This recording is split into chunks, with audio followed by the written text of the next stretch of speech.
गिबियावनो साफ्रोमखौबो आंनि चेनेलाव बरायग्रोनाय जाबाय। दिनै आं नोंसोरनि लागै मोननैसो गोनांथार रादाबफोर लाबोदों। नोंथांमोना मोजाङै खोनासंलांदो आरो नोंथांमोना मोजां मोनोब्ला अन्नानै लाइक खालामदो, शेयार खालामदो आरो चेनेलाव गोदान दंब्ला अन्नानै साबस्क्राइब खालामनो दाबाव। दानिया निउसखौ नायलांदो। दासान्दि BTRआव बर'नि साथाम लिडारफोरखौ पुलिसआ एरेस्ट खालामनायनि बागै ससियेल मिडियायाव जोबोर गोसारगासिनो दङ। आरो बिथांमोनानो जाबाय BPFनि एक्स-MLA हितेश बसुमतारी आरो थिकादारनि लिडार मिस्टार बिक्रम दैमारी आरो PJSMनि लिडार दावराव दैख्रेब नार्जारी। बिथांमोनखौ एरेस्ट खालामनानै पुलिसफोरा दासिमबो सोंगासिनो दङ होननानै रादाब मोननाय जादों। बिथांमोनखौ BTRआव गोदान हाथियार हमग्रा आफाद दानो नागिरदों होननानै एरेस्ट खालामनाय जादों। मैया आसामनि special director general of police JP Singh बिथाङा क'क्राझाराव फैनानै साराय कल'नि पुलिस हेडक्वार्टाराव फैना पुलिस अफिसार्सफोरजों सावरायज्लायो। BTRनि ल' एन्ड अर्डार्सनि बागै बिथाङा सावरायो आरो बेनि उनाव बिथां साथाम हमनानै दोननाय बर'नि लिडार BPFनि एक्स-MLA हितेश बसुमतारी, थिकादारफोरनि लिडार बिक्रम दैमारी आरो PJSMनि लिडार दावराव दैख्रेब नार्जारी बिथांमोनखौ गासै 2 घन्टासो सोंदों होननानै मिथिनाय जादों। मिथिनानै मोननाय बायदिब्ला हितेश बसुमतारी बिथांनिफ्राय गोदान हाथियार लाग्रा आफाद दानायनि गोबां इनफरमेसन मोनदों आरो हाथियारफोरबो मोनदों होननानै मिथिनाय जादों। आरो पुलिसआ बुंदों दि बिथांमोना खोन्थायाखैब्लाबो बे गोदानै हाथियार लानानै आफाद दानो नागिरनाय साफ्रोमखौबो थाबैनो मिन्थिगोन होननानै पुलिसफोरा बुंदों। आरो बिथांमोनखौ लानानै सान-हर सोंगासिनो दङ होननानैबो मिथिनाय जादों। दावराव दैख्रेब नार्जारी आरो बिथां बिक्रम दैमारी बिथां सानैया थांनाय साननैसोनि सिगां UPPL पार्टीनि हेंथा खोथा बुंदों आरो प्रमद बर'नि बिथांनि हेंथा बाथ्रा बुंदोंमोन। आरो बे प्रमद बर'नि हेंथा बाथ्रा बुंनायनि उनावनो हमजादों होननानै मिथिनाय जादों।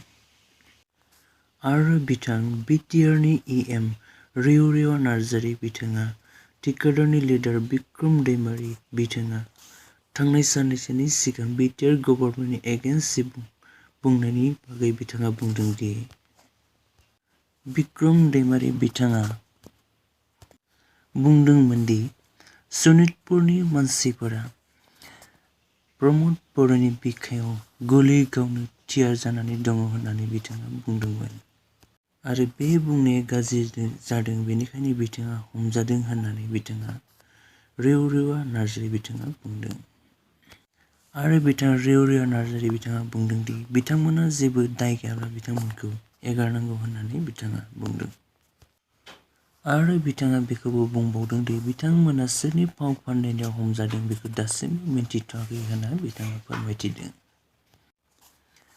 आसामनि SDGP JP सिंह बिथाङा खौरांगिरिफोरनिसिम बुंदों दि एक्स-MLA हितेश बसुमतारी बिथाङा BTRआव हाथियार लानानै सोमावसारनाय आफाद दानो नागिरदोंमोन आरो NLF-Bनोबो हाथियार जगायना होदोंमोन। BTRआव थैनि गेलेनायखौ नायनो लुबैया आरो बेखौ फोजोबस्रांबाय होननानै बिथां JP सिंह बिथाङा बुंदों आरो जायफोरा बेजों थांदों एबा बे आफादजों थांदों गिदिंनानै फैफिन होननानै बिथाङा खावलायदों। मैया आसामनि चिफ मिनिस्टार हिमन्त बिश्व शर्मानि बिमा आरो बिनि बिदा बिथांमोना गारि एक्सिडेन्ट जादोंमोन। मिथिनानै मोननाय बायदिब्ला बिथांमोना कार्बि आंलंआव मोनसे फांसनाव थांबाय थानाय समावनो गंसे स्कर्पिय' गारिया बिथांमोननि गारिखौ एक्सिडेन्ट खालामनानै खारलांदोंमोन आरो बिथांमोना जेबो जायाखै होननानै रादाब मोननाय जादों।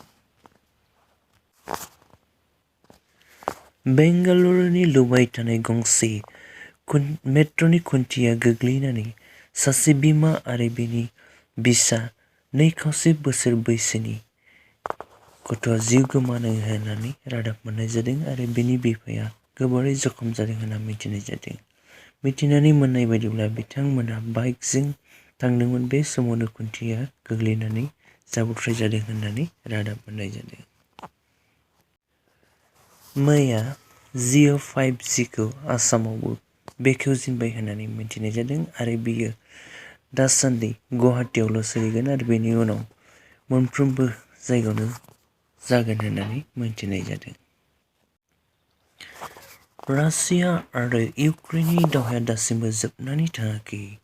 इउकेनि डिफेन्स मिनिस्टार बुंनाय बायदिब्ला रासिया हादोरा इउक्रेननि सलिडारखौ सेनानै लाबाय आरो रासियानि आर्मिफोरा गासैखौबो न'नि वालफोरखौ गावफुजोब्बाय। रासियाया सेना लादोंब्लाबो रासियानि आर्मिफोरा गोबां थैगासिनो दङ। थांनाय 24 आवार्सनि गेजेराव इउक्रेननि आर्मिफोरा रासियानि आर्मिफोरखौ गासै 710 गावथारनो हादों होननानै मिथिनाय जादों आरो गासै इउक्रेननि आर्मिफोरा रासियानि आर्मिफोरखौ गासै 1,12,470 जन गावथारनो हाबाय होननानै मिथिनाय जादों। दिनैनि रादाबा एसेनोसै। भिडिअखौ मोजां मोनब्लाबा अन्नानै लाइक खालामदो, शेयार खालामदो, कमेन्टबो होदो आरो भिडिअ गोदानब्ला अन्नानै चेनेलखौ साबस्क्राइब खालामनानै लादो। गोजोन्थों।